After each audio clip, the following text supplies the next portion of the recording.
Let's jump back in time to 19th century Britain. Now, this was an era of incredible power, but also just beneath the surface, a lot of deep, hidden suffering. It's a story about three very different people who saw the needs of their time and decided to do something about it. And what's really wild is how their totally separate lives ended up weaving together into one single interconnected legacy. So, to really get this, you have to picture the world they were living in. On one hand, you had Britain as a global superpower. Factories were booming, cities were exploding in size, and the country had more wealth than ever before. But if you peeled back that layer, the reality for millions was just shocking. We're talking crushing poverty, kids living on the streets, and just so much social injustice. That was the huge tension of the time. So right in the middle of all this contrast, something really extraordinary started to happen. We're going to meet three people, a storyteller, a caregiver, and a pioneer, and we're going to see how their individual missions would connect in some of the most powerful and honestly unexpected ways. All right, first up, we have a man who picked up one of the most powerful weapons you can imagine, the written word. His name, of course, was Charles Dickens. You see, Dickens wasn't just writing books to entertain people.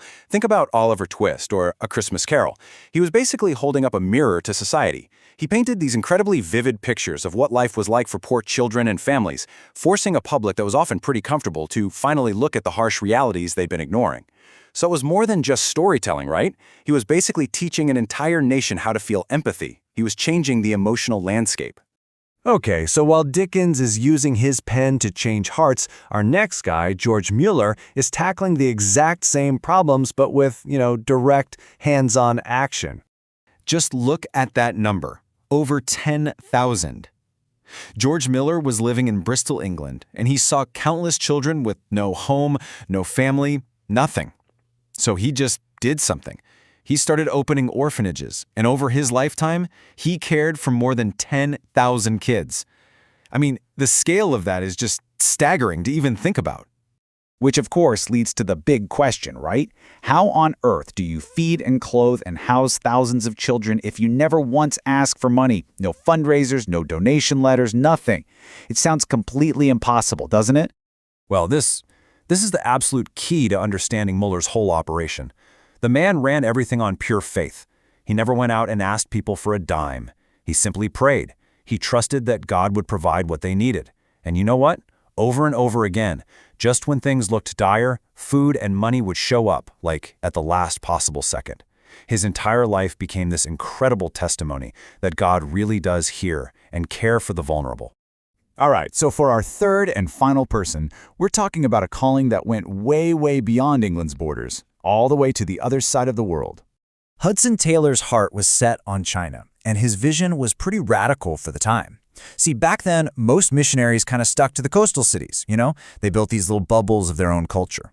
But Taylor realized there were millions of people deep in China's interior who had never heard the gospel.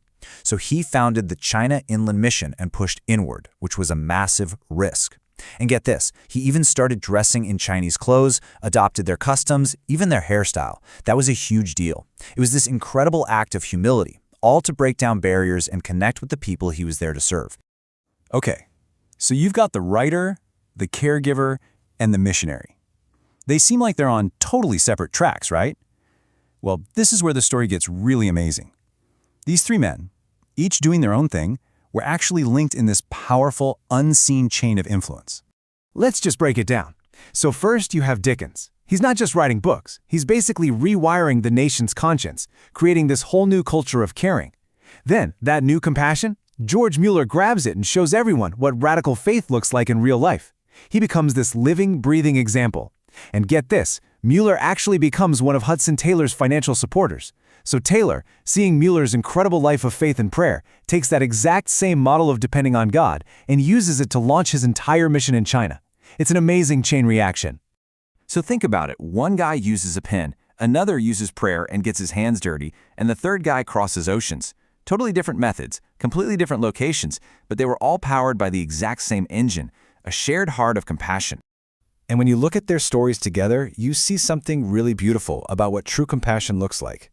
It cares for the orphan child right next door, for the forgotten person struggling in your own city, and it reaches out to people in the most distant parts of the world. It's not an either-or thing. It's both local and global. So what does this all mean for us today? Because really, this isn't just some old story from a history book. The challenges they faced, poverty, injustice, global needs, sound pretty familiar, don't they? The story of Dickens, Müller, and Taylor is this amazing reminder that, yeah, ordinary people are still being called to respond to the needs of the world right now. Their lives really boiled down to 3 timeless actions. Dickens' life kind of screams at us to care, to really open our eyes and our hearts to the stories of people around us. Müller's whole life is a masterclass of what it means to pray and to trust like crazy. And Taylor, well, his story is all about the call to go, whether that means going across the street or going across the globe. So this incredible story leaves us with a really simple but really big question for right now. What is your calling?